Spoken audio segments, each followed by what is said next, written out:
Fremitus is this strange thing when your patient bites together and you feel or you see a tooth move out the way, classically a front tooth, right? It's a sign of occlusal overload. And in this episode, we're going to talk everything related to Fremitus with my good friend, Dr. Mahmoud Ibrahim. Hello, Protrusive, I'm Jazz Gulati, and welcome back to another Protrusive podcast episode. If you're new to the podcast, welcome. Thanks so much for joining us. And if you're a veteran Protrusive, thanks for coming time and time again. We hope to make complex topics in dentistry tangible for you.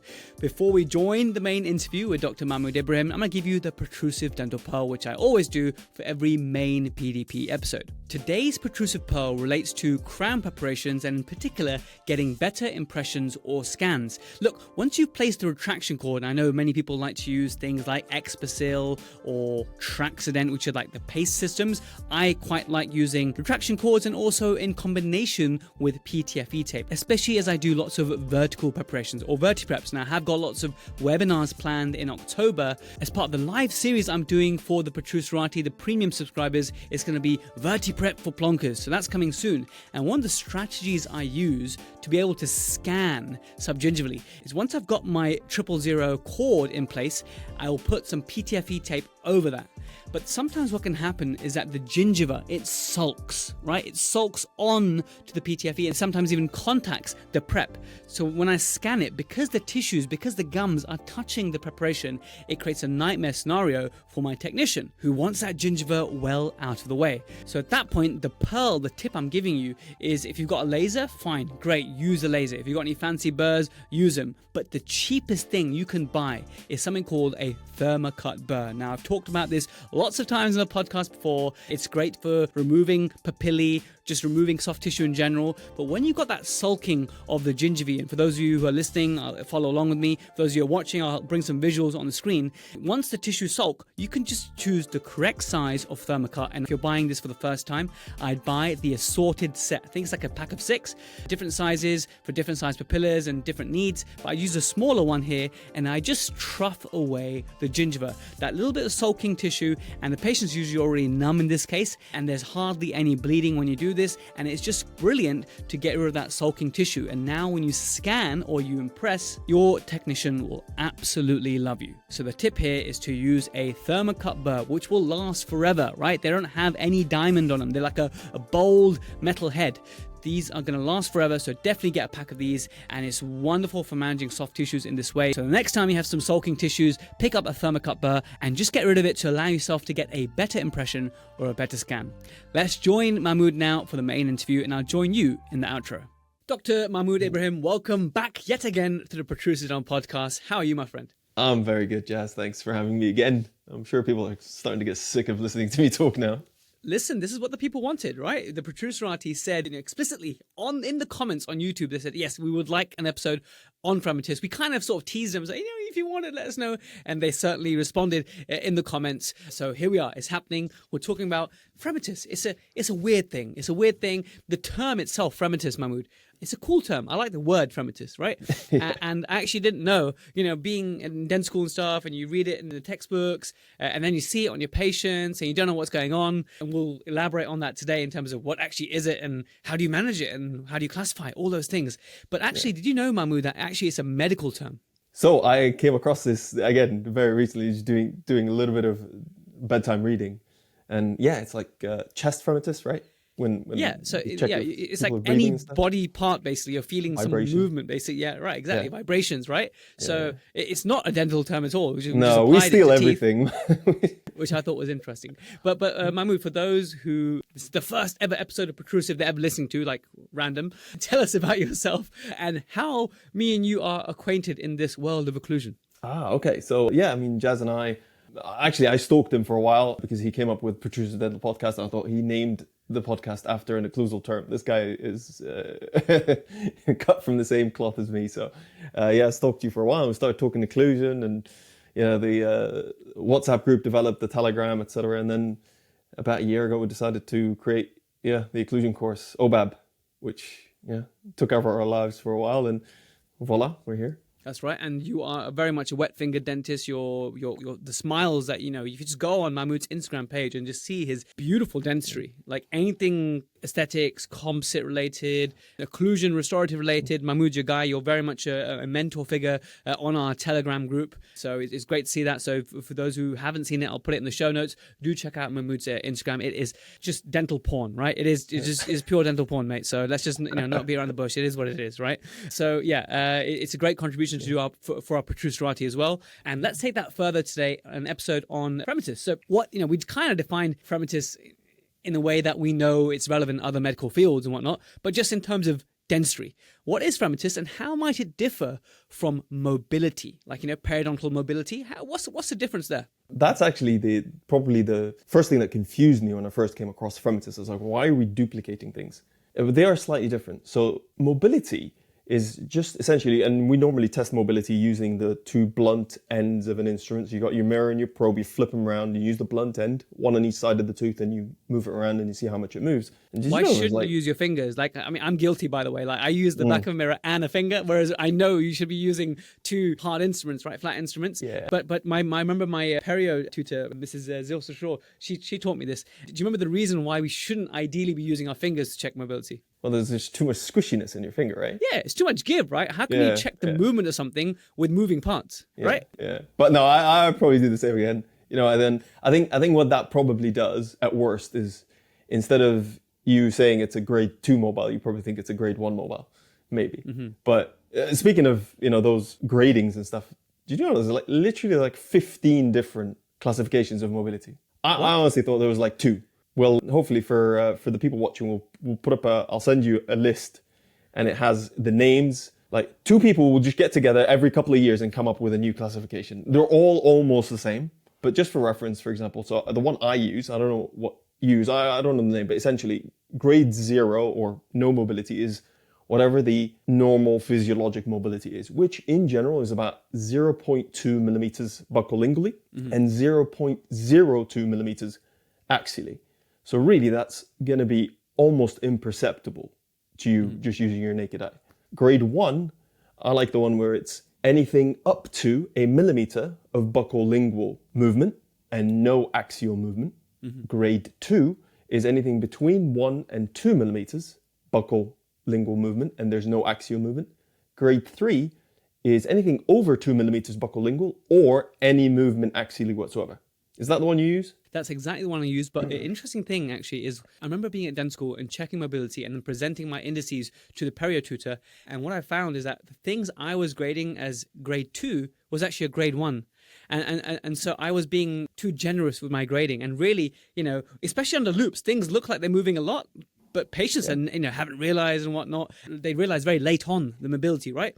And I find that actually 1 millimeter, if you think about prepping a 1 millimeter margin, you can see it quite clearly, right? So we kind of, the dental millimeter is this elusive thing, right? So I think we're too quick to give it a higher score. But actually, grade 1 mobility is actually a fair bit of mobility in itself. It is, but you could also just be using a completely different classification to your perio tutor under the same name because it is really confusing. So that's mobility, right?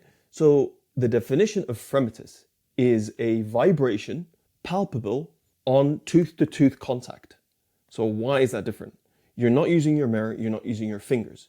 You're getting the patient to bring their teeth together, either in sort of tap, tap, tap, MIP, maximum intercuspal position, or when they're grinding side to side, or forwards and backwards. And essentially the difference is you're then not just assessing whether, for example, this tooth has enough bone support. You're assessing the effect of the occlusion on the tooth that has that level of bone support. Does that make sense? So it could actually happen where a tooth has, say, grade 1 mobility, right? So it does rock back and forth in its socket, 1 millimeter either way. But if you put your finger on it, which we'll explain exactly how we check for Fremitus in a second, but essentially you're putting your finger on the upper tooth and you're just asking the patient to tap, tap, tap, but you can't feel any movement. So you can't feel any Fremitus on that same tooth that has grade 1 mobility. Why? It could be because that tooth is actually properly axially loaded. So the force is going up the long axis of the root and the patient has good distribution of contacts. So the force is distributed amongst loads of teeth. So that tooth isn't actually being occlusively overloaded. So that gives you an indication that maybe the mobility is because of decreased bone support and it's got nothing to do with the occlusion. Yeah, I mean, it's all related between their periodontium and whether it's reduced or not, or if it's like, they've got loads of bone, there's bone builders and there's bone destroyers, right? So if they got plenty of bone, they got like lingual tori coming out of everywhere, so those people are like bone builders and they very rarely have mobility. Whereas when you got like, true periodontal disease and destruction and you get a reduced periodontium, you're going to have mobility, but it doesn't always guarantee that you're going to have fremitus. But you're more likely to see fremitus in someone who's got, mobility anyway. But then you could have the scenario where we see quite often where you have a tooth that displays fremitus, i.e. the patient bites together and you see this movement of the tooth, this like a piano key movement of a tooth. But when you take a radiograph, you see all this bone and you think, what's going on there? So just break down what's happening there. It could be that actually it's just the periodontal ligament space is slightly wider in that patient than it is in someone else. So that tooth has a little bit more give. And that could have been just an adaptive response, so essentially the body's decided, okay, this tooth is taking a little bit more load. So I'm just going to widen that ligament a little bit, give it a little bit more give, just makes it less likely that tooth is going to wear or fracture or become sensitive. It's like a shock absorber, which is what the PDL is. The PDL is a shock absorber. And then when you have a thicker amount of PDL, if you like, then you get this more give, which is actually not a bad thing. It's like a cushion. We were talking earlier before we hit record button. Tell us about how it can work as a cushion. Well, again, a very well-known dentist, I'm trying to remember the name, but very, very talented restorative dentist said that a bit of mobility can be a gift to the restorative dentist because that tooth already can dissipate some of that force by just moving out of the way a little bit.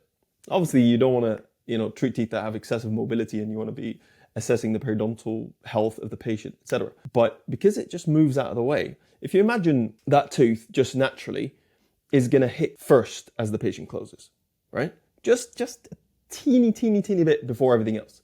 But as the rest of the teeth come together, that tooth just moves out of the way, the rest of the teeth come together and dissipate that load.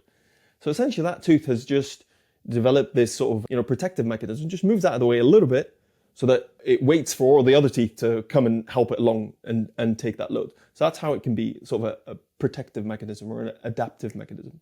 Well, the other thing that can happen in that scenario is if that tooth keeps hitting first and it's not moving out of the way quickly enough or it's being stubborn, then the only other sequelae is that tooth either going to wear away, which is a slower thing, or break or crack away, right? So this is all sign of some sort of timing of the teeth coming together or occlusal overload. So the tooth is overloaded before everything comes together.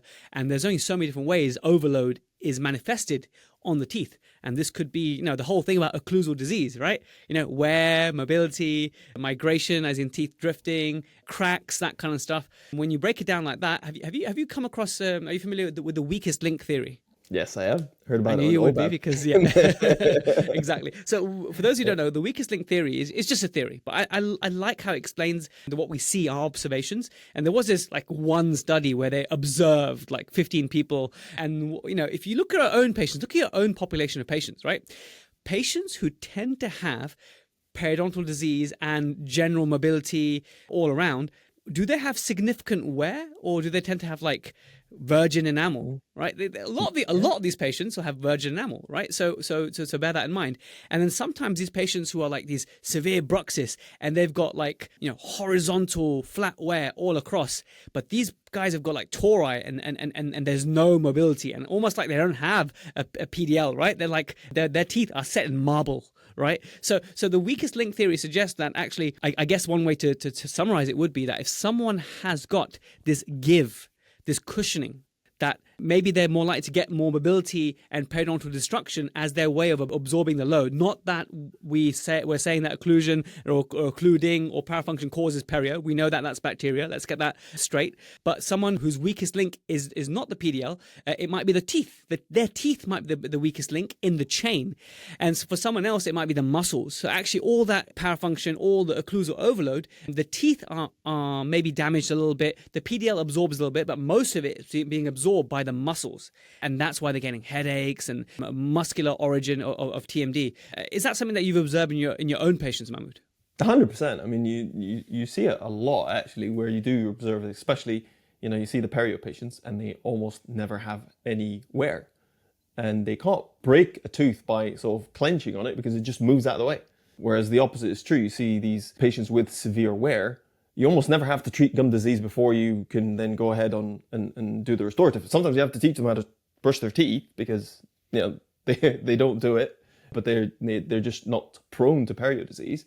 But yeah, you almost never see both parts of the articulatory system, both the periodontium and the teeth failing in the same patient. It could be perio and caries, but you very rarely see perio and wear to the same sort of extent. I'm going to put the paper, the weakest link paper, they're very, small paper, small sample with just philosophies and observations, which I think are nice. I'll put that in the show notes for those who want to geek out to read. I think it's a cool thing to read. So we covered what... It makes sense, doesn't it, when you think about it? It makes, when you say that the teeth move out of the way and that's why the enamel itself is spared, it just makes so much sense, right? And it's like an observational thing that we make in our patients. The other thing actually reminds me is Pasquale Benuti shared this with me once. He says, people are either wearer awayers, or he didn't say it like this, but like people are either wearer awayers or cracker awayers, right?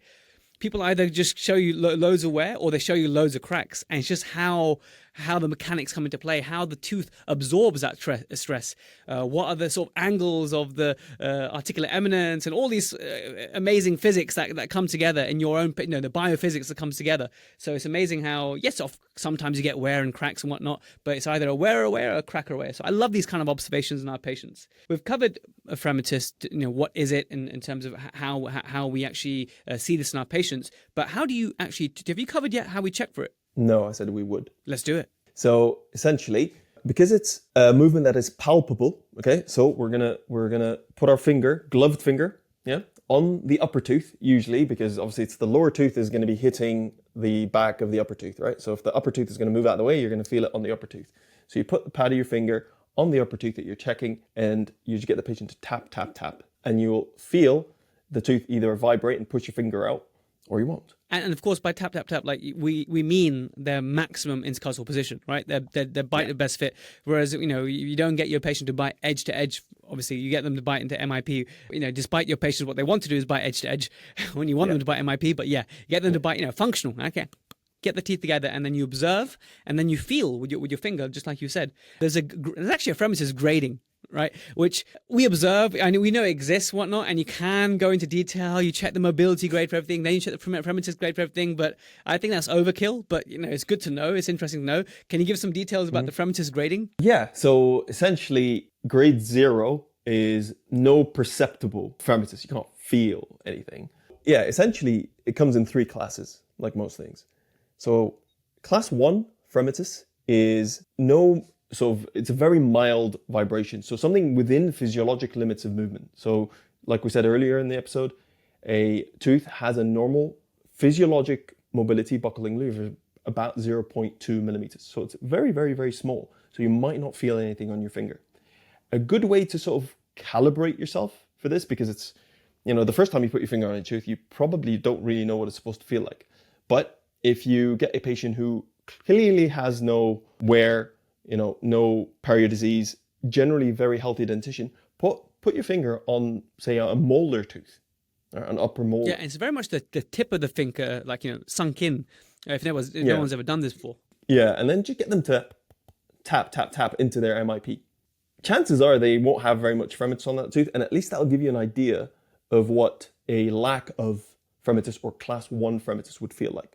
Now, and this is very much normal. We use this day to day, don't we, Mahmoud? Like when we're restoring, let's talk about each class. And this is actually really valuable information in the sense that if I'm restoring, let's say, an upper right lateral incisor, I'm doing a class 3 restoration. I hate doing class 3s, right? But let's say I'm doing a class 3 restoration. As part of my occlusal checks, yes, I'm gonna check the shim hold of the tooth in front, tooth behind. I'm gonna check the dots and lines, and if I'm conforming, I want to copy those features. But then if I'm checking, which I would do pre-op, is Fremitus of that tooth. So the patient bites together. Obviously, if they've got a incomplete overbite there's going to be no contact, and there's not going to be any Fremitus at all. But if they've got contact with the opposing tooth, then you can check, okay, when they bite together, there's no vibration or very minimal vibration. So if you finish your restoration at the end, and as part of your checks, you feel a heavy vibration, you know that you need to continue adjusting that restoration. The bite's not quite there yet. You also do the Fremitus and excursions check as well to make sure you haven't placed too much excursive load on that tooth, right? Yeah, I love doing that, because the other thing is, imagine this tooth also has, degree of mobility, right? Now, when you're checking your excursion on this tooth, if you've got your finger on it, right, and you can feel the vibration, yeah, you know that maybe the contact on it is too high. But also what you're doing is you're making sure it's not moving out of the way, and then you're picking up other contacts. Does that make sense? So I like to, when I check say we've done that lateral incisor restoration, and I'm checking protrusive, and they happen to have a contact on this tooth in protrusive. If you're putting your finger on that tooth while the patient is grinding forward, you're making sure that tooth isn't just being pushed out of the way, and then you're picking up marks on other teeth at the same time, which is maybe giving you a false sense of security that, yep, my protrusive contact's still on the centrals. But actually what's happening is the lateral's slightly moving out of the way. If you keep your finger on it, right, you're going to feel that vibration. You're going to know that it's actually being hit first, but it's moving out of the way, and then you're picking up the others. Yeah, so the occlusal overload is being absorbed by the tooth, and if you didn't check with your finger, you wouldn't have felt it. No. And the lines that you saw on the centrals would have made you think, okay, actually, the lines are still there. Whereas this tooth is actually being pushed out of the way. So example, this may be a post-ortho case, right? And you're doing this, you're edge bonding or whatever. And there's still a little bit of mobility, right? You've just finished aligner treatment. And now when you're doing your protrusive check, you think, okay, I've got lines on my centrals, so my lateral isn't being, overloaded. But if you hadn't done this check, you wouldn't know that the tooth is actually being pushed out of the way. And then when your fixed retainer fractures or the tooth relapses, moves a little bit more buccally, then you're left wondering, why did that happen? I thought I had my protrusive guidance on my centrals. Very true. Yeah, post-ortho is a great example when there's some increased physiological mobility, which is temporary. So I think as part of your protocols, if you're not already checking fremitus, it's a really good thing to check for your restorations. And if there is a degree of fremitus, then really we want to maintain that same degree of fremitus. If we are conforming, if we're trying to keep everything the same, then that's that. Let's just wrap up with class 2 and class 3 fremitus, just to be academic. Okay, so class 2 is when the vibration is easily palpable, so you can feel it with your finger, but you can't see it with the naked eye. So if you didn't have your finger on the tooth and you just asked the patient to tap, tap, tap into MIP, you wouldn't actually see the tooth move. Class 3 is when the movement is actually just visible to the naked eye. So I see this sometimes on premolars. And that's quite severe. Mm-hmm. Yeah. So you see this sometimes on premolars, probably easy to see because you're looking straight ahead. And you can get the patient to just grind left and right a little bit. And sometimes you can see the premolar just move out sideways because there's an incline contact on it. And so all of this, if we think of it as a sign of occlusal overload, and one thing I did mention earlier actually is that patient who, you take a radiograph and you see all this bone, and actually you mentioned that this could be an adapted tooth, it can be that the PDL could be thicker, but sometimes if you see the funneling type of bone loss, that is quite a pathognomonic of occlusal overload, and then occlusal trauma. We can now introduce the term, this is a type of occlusal trauma. If you get loads of bone, but you got significant fremitus, and then it's got plenty of bone there, but then it's got this funneling type bone loss, then that is occlusal overload. So then the next question is, should we be treating it? Should we always be treating it? This is a tough one. So if you take away, tooth by tooth, if it's just one tooth affected, where do you draw the line? Okay, let's treat the entire dentition to help this one tooth versus a few teeth have it, and you got cracks, and you got some potential wear in a different patient, and there's a real need to carry out restorative dentistry. That's a different kind of patient. So it really has to be a case by case thing. But how do we even begin to dissect? How do you begin to treat these cases? So I don't think I've ever sort of set out necessarily to treat fremitus as such. I would say the way I use fremitus, all right, let's take simple examples first. You're conforming to the existing occlusion. Okay, you're not going to change the patient's bite. You're going to do your pre-op check. You've checked this tooth and it has no fremitus on it. That's the easy one because I know once I've done the restoration, I want to have no fremitus on this tooth. Now, if I check the tooth and it does have fremitus on it, you've now got the option of either getting rid of it or maintaining it. Now, in most cases, I would say if I see that the patient has an otherwise relatively intact dentition, they've got sufficient contacts around the arch, the tooth isn't the main guiding tooth in that movement, then I will probably get rid of the fremitus by lightening the contact on that tooth. If, on the other hand, I see that there is a ton of wear everywhere, or lots of cracking, or the patient doesn't have that many pairs of teeth that can take the load, then it might be time to just have a discussion with the patient about the more extensive problems they have, right? So I'm not going to necessarily willingly just go ahead and get rid of it, but I would say to them, look, there are other issues here. Okay, we're going to stabilize this caries or whatever. or just let them know that they may have, occlusal disease, and it's something that we need to look at. Now, the other time I use Fremitus a lot is when I'm doing, for example, DAL. So when I'm doing a DAL case, essentially building up the upper 3 to 3, and I'm opening the vertical dimension. So it's for those that are folk in America, 3-3, we actually mean canine to canine. 3-3 in US land means first molar to first molar. Well, actually, no, yeah, you can do that. Yeah. I mean 3 to 19 or something. No. I don't know, man. I don't know how they do it. Yeah, something like that. So upper canine to canine, for example, I absolutely do not want any Fremitus on those restorations because I've already got fewer teeth contacting. All right, so I want to make sure that load is going up the long axis of the tooth as much as possible, and any guidance is shallow enough not to induce Fremitus, because that makes me feel, at least, that I haven't put too much load on these teeth that I've just restored. Mahmoud, just before we move on, actually, it just reminds me of a Protrusive who reached out to me saying that she's done a resin bond bridge as the DAL. So basically, all the load is on the wing, and then nothing around the arch is in contact.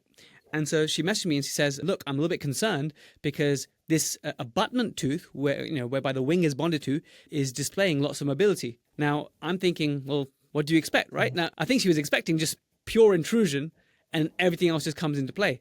But it just doesn't work like that, right? To get those perfect axial loading, it doesn't always work like that. And I think unless you purposely plan it in a clever wing design and maybe adjusting the opposing tooth in a certain way to actually give you the contact you desire, what can happen if you're dialing from just one tooth is very much expected. You get some physiological movement and then it moves out of the way to allow all the other teeth to get in touch. And then it's only going to get better if it now stays in that new position, right? It's like instant orthodontics, if you imagine. Yeah. But if it keeps wanting to come back to the original position, then that tooth will forever be mobile. Yeah. And it can develop sensitivity, which I think happened in that case, because I think we were talking about it. So that can also lead to sensitivity. It could lead to wear. It could even possibly, I guess, debond the bridge. So I'm not a big fan of doing DAL on a resin bond bridge on one tooth, purely because of the occlusal overload. Yeah, and so that is an example, a very pure example of occlusal overload, which the patient hopefully adapts to, but sometimes things don't go as planned. They need to decide, okay, at what length of time would you monitor things? And sometimes that tooth will remain just a little bit mobile for many, many years without any negative consequences thereafter. And it's just the way that the patient adapts. Now, there's one more thing you were going to say, actually, before I interrupted you with that example. No, I was going to say, so envelope of function. So big use for me for Fremitus checking. It's probably my favorite way of checking the envelope of function. So for anyone who hasn't listened to us talk about envelope of function before, essentially your mandible has a trajectory of movement that it likes to do. So if you imagine the way you write with a pen, every time you write the letter A, your wrist is making a particular movement. It's just how you've trained yourself to do it. And the same thing with the mandible. It just has a natural swing. If you put something in the way of, the path that the mandible wants to take, you could encroach on the mandible's envelope of function. Which, by the way, I like to call the chewing space. Possible consequence of encroaching on an envelope of function is you could develop Fremitus in that tooth that is in the way. All right, so again, if you imagine your post-ortho cases, you've retracted your upper incisors, you've unfurled all the crowding on the lower incisors and you've tipped them forward slightly. And now, as that patient's mandible wants to move, those upper incisors are in the way and you keep getting, and the lower incisors are bumping into them. So you're developing this sort of Fremitus. So that's something I always check for on finishing my sort of orthodontic cases, especially if I'm putting in a fixed retainer. You want to try and pre-plan space for your fixed retainer so you don't have Fremitus on those teeth afterwards because of risk of the retainer fracturing, or you can even get relapse. The upper incisors could want to drift forward, move out of the way. So for envelope function testing, it is key that you do this with the patient sitting up. So do most of your checks with the patient lying down because also you don't want to destroy your neck. But always sit the patient up, fingers on the front of the incisors, and then just get them to tap in their MIP. And also I get them to grind forwards, grind left, grind right. And I want to see if I can feel those teeth being pushed or feel the vibration on them. That's probably my favorite way of doing it. Well, you've just described a scenario whereby if you finish your orthodontics, let's say you're doing a clear aligner case, and you finish with a complete overbite, and now you haven't really got space for a fixed retainer, but you promised your patient a fixed retainer, so you're going to damn well deliver your patient that fixed retainer, right?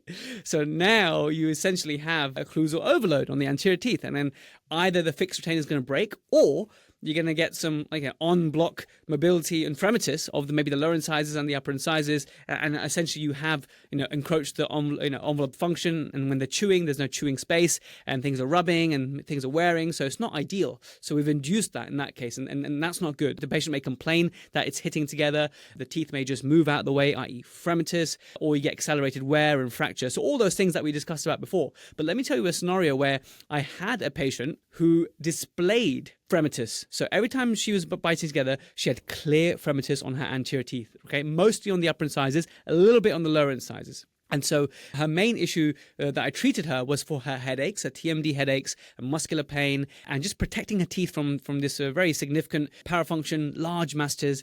And so I made her a nighttime appliance, and she had a severe awake bruxism habit. So temporarily, as I was trying to, make her aware of this habit, I made her a awake bruxism appliance, which if you want to read about more, I'll put something in the show notes about the kind of appliance I use for that. And so essentially, she came back and her fremitus was significantly reduced. Like it went from, on some teeth, it went from like a class 3 to a class 2, and other teeth went from a class 2 to a class 1. Like it dropped the whole class. I've never yet found someone going completely from, class 2 to a 0 kind of thing, or that kind of stuff. So it significantly improved, and the patient even noticed that they're feeling like they're less mobile, which is great. Now fast forward 3 months, she came in and she had fractured her upper lateral incisor. She came in saying, this tooth just hurts, something weird about it. And under magnification, I can see a horizontal crack at the CEJ. And I just checked that actually it was a cervical third root fracture, essentially, on this tooth. And it made me think, okay, what's actually happening here? And it is exactly all the things we've been talking about, Mahmoud. It is occlusal overload. And when you remove the weakest link, when you strengthen the weakest link, which was her periodontium, right? When I actually removed the forces and I made the teeth firmer, it was the tooth that became the weakest link. Now, this is an extremely rare scenario, and she probably already had a history of trauma from that tooth or something. It was a virgin tooth, by the way, which is scary, right? And now she's gone on to have an implant and stuff, and we worked really hard to make sure that there's no envelope function issues and everything's well protected as well. And also there's these occlusal adjustments to make sure that there's no such thing as occlusal overload in her mouth. So we've worked really hard to do that. But it's thought an interesting anecdote that maybe all fremitus doesn't need treating after all. That wasn't my aim. My aim was actually to help her muscular pain and headaches, which we managed to do. But what an amazing finding. Unfortunate for the patient, but interesting change in how the body adapted. Yeah, that's the thing, right? So every action has an equal and opposite reaction in a way. So you took the load off of the periodontium. It had to go somewhere. But I think it's also important to note that, these things are going to be very important in certain patients. Okay, there's going to be a lot of patients out there where, a lot of this probably doesn't matter to a huge degree because they don't parafunction, they don't clench, they don't grind. They don't put that much force through the system. But there's going to be a few, and it's usually the ones that already display fremitus because that is telling you that there is a bit too much force going somewhere. Or the ones that display wear, display mobility drifting, sensitivity, cracks. It's those patients that are just putting too much force through the system, and the weakest link could be the teeth, could be the periodontium, and something's going to give. So your responsibility then is to make sure you're trying your best to redirect those forces towards the systems that are best able to handle them. That could be as simple as just spread that load, right? So instead of it going on one tooth, make it go on 2 or on 3 or whatever it may be. And that may be enough. It may be splint therapy. It may be ortho. Move the teeth out of the way. That mandible wants to move in a particular way and the teeth just happen to be in the way because of the crowding. So it's not that, you have to be super diligent with this with every single patient, but certain patients, this would make a big difference to your treatment planning. I had another patient who had class 2 fremitus, maybe even borderline class 3. And it was, I'd say it's class 2. I can see it in my eyes, right? And then I treated her with orthodontics because she had some spacing on her front teeth. So we literally retracted a lot of stuff, trying to make sure we didn't encroach in the airway. It wasn't significant, major kind of stuff, but we got rid of the diastomers. We did a bit of composite bonding, and I made sure that I finished with enough overjet, way more than what she had before. And I used my T-scan and I used my, the fremitus test and everything. And I finished at the end with a bite I was happy with no signs of occlusal overload. And her fremitus was way better, whole class better once again. And that stayed better. We had enough space for a fixed retainer as well because we planned that from the start. And so initial situation was that the front teeth would get overloaded. They would move out the way. And then the back teeth would come together. And then by creating a scenario where the back teeth and the front teeth kind of hit at more of a similar time, and there was enough overjet. That's how we managed her. Although the Fremitus improvement was like a secondary driver, the first primary driver was cosmetics, right? She didn't like her spacing. She didn't like the fact that relapse had happened from a previous ortho. So just another anecdote that I'm not going around breaking my patient's teeth or anything, and that I do get success by treating Fremitus in the real world as well. Yeah, I mean, I think what we're trying to get at is that Fremitus on its own is not a disease. If you think about it this way, if you're driving in a car and it has no suspension, if you want to feel no vibration when you're sitting in that car, that road better be absolutely marble smooth, right? And that would be the equivalent of you needing to get all the teeth to touch at exactly the same millisecond, right? I mean, T-scan or not, I don't think you could do that. Correct. So we've got this built-in suspension system, right? Each tooth is suspended in its own little socket. So that gives you a little bit of leeway where it's like, okay, if this one hits, 0.2 of a second before this one with a little bit more force, it doesn't matter, right? It'll absorb a little bit. This one will intrude a tiny little bit before this one hits, and then everything will sort of balance out. So you just got to get it close enough. The only other thing I want to say is always check a few other teeth as well. Like if you're just looking at that one tooth, you're getting tunnel vision, it's hard to know what's normal for this patient. Mm-hmm. So if I'm doing some composite, I'll check all the anterior teeth, right? Because if this patient has class 1 Fremitus on all of their teeth, like all their anterior teeth, everything's sort of just moving out of the way a little bit as they bite. Like I think, okay, I'm still getting equal loading, right? It's just everything's just hitting a little bit early. Maybe what I need to do is just keep it even, right? Don't then have it where it's just one tooth that's hitting early. Because at the moment, everything's stable. Everything's hitting together, if maybe just moving out of the way a little bit. So again, that's the gift to the restorative dentist. Well said. And I love the car suspension analogy. That's brilliant. And I think the ending message, I guess, of this podcast is sometimes Fremitus, it is adaptation, right? It is a type of adaptation. It's an adaptation to occlusal overload, but then the adaptation happens to then make the consequences of that occlusal overload less severe over time. Because a little bit of give in the system, a little bit of Fremitus, to spare you from the fracture, the wear, the cracking. Just like you said, it's like a cushion. It's a gift to the restorative dentist. And so what we shouldn't be doing is going around treating everyone's Fremitus unless there's another few other reasons to treat as well. And then when there are enough reasons to perhaps do comprehensive dentistry here, then part of your goal should be to have no occlusal overload, which itself would help greatly with the Fremitus anyway. That's one of the things that we do. We don't go out to treat Fremitus. We go out to manage to make sure we get equal as possible occlusal loading, and that itself would help. Yeah. And I think if I was to summarize this in like literally just a few sentences, and if you didn't want to take away all of that and just take away one thing, do the Fremitus check before you're putting your restoration in. So check it before. And the way we do that is you put your finger on the facial of the upper tooth like that. And you just in MIP, just get the patient to tap, tap, tap. Tell your nurse, yeah, I can, Fremitus positive, Fremitus negative, you don't have to classify it. Is it there or is it not there? And then check it at the end when you're done. And the key is, if it wasn't there before, make sure there isn't any at the end. That's probably the most important thing, because that's the only time you've just introduced excessive force to a tooth. If there was no Fremitus at the beginning and then there is, once you put your restoration in, you've just added more force than there was before. That's probably the most important thing if you want to keep it really, really simple. And definitely, you mentioned it earlier as well, but those premolars, like sometimes in a patient with these large masseters and maybe missing a molar or a couple of molars, and then you check their tap, tap, tap, everything feels fine. But as soon as they go into excursion, because of the steep angles of those premolars, it's not that they're discluding into, or it's not that they're going into beautiful group function. That might be happening, but it's taking the whole premolars are actually moving along with the mandible. And that is a degree of Fremitus in excursion, which, you've got to watch out for and document, and then think, okay, am I going to accept this and monitor it over time? Or are there enough reasons to treat this case? But then that really has to be a case-by-case thing. So, Mahmoud, I think you've summarized everything beautifully yourself, my friend. Thanks so much for giving time to talk about Fremitus.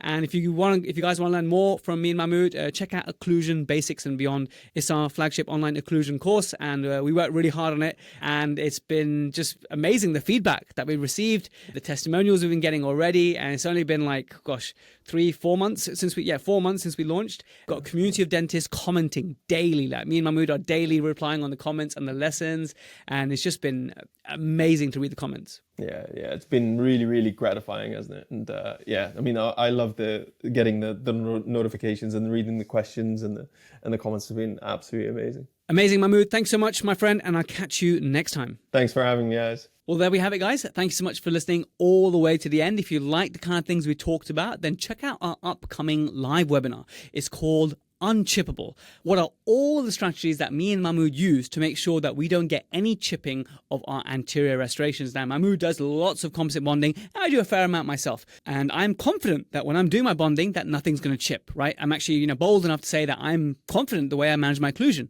And so I'm going to share all of that with you, and so is Mahmoud. So if you want to join our webinar entitled Unchippable, all you have to do is go to protrusive.co.uk/unchippable, and that'll take you to the registration page. And in case you're very early and we haven't quite launched our webinar yet, then you'll be added to the waiting list. So as soon as the webinar's launch, you can join it. If you'd like to claim CPD for this, just answer a few questions and get your certificate. This will, of course, be on the premium app. So for those of you who subscribe on www.protrusive.app, or you've got the Android or iOS app, use your login and get CPD for all the Protrusive episodes and premium clinical videos, which are exclusively just for the app. Like last month, we put the webinar recording for Quick and Slick Rubber Dam. So that was like a recording that we uploaded. And we also added a video version of an occlusal exam. So picture-in-picture occlusal exam, which was also eligible for CPD. So check out protrusive.app if you'd like to see that, or just answer a few questions for this episode. Lastly, of course, if you really want to go the whole hog and learn from me and Mahmoud, then check out Occlusion Basics and Beyond. It's our online occlusion course, and it's just amazing. We've been blown away by your feedback. And since we launched it in April, we actually added 4 more hours of content, and we just love reading everyone's requests and trying to add as much value as possible to make this the greatest occlusion course on the planet,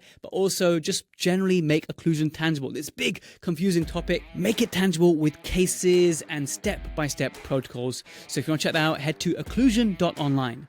Thanks again for listening all the way to the end, and I catch you same time, same place next week.